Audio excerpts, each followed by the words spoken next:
Ibinalid ng Malacanang na walang kinalaman ng Administrasyong Aquino sa suspension order ng Ombudsman laban kay Makati City Mayor Junjun Binay.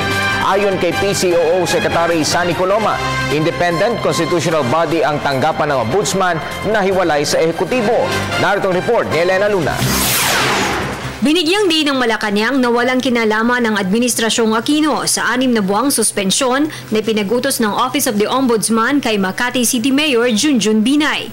Ang preventive suspension ni Mayor Binay at iba pang opisyal ay para bigyang daan ang gagawing investigasyon ng Ombudsman sa umano'y overpricing sa Makati City Hall parking building. Ayon kay PCOO Secretary Sunny Coloma, independent constitutional body ang tanggapan ng Ombudsman na hiwalay sa ehekutibo. Ang umiiral dito ay ang mga proseso ng isang independent constitutional body. At kami na nasa ehekutibo ay walang partisipasyon at wala kaming ginawang kahit anuman hinggil doon.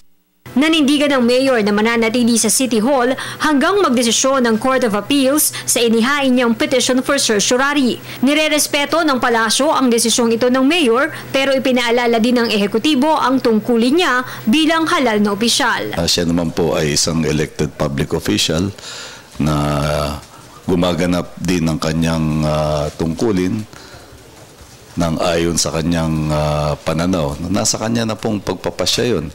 Lahat naman ng public officials natin ay mayroong mga accountability sa mga mamamayan at siyempre ang ating pamahalaan naman ay naninindigan na lahat ng mga public officials, whether elected or appointed, should make themselves accountable to the law and to our people.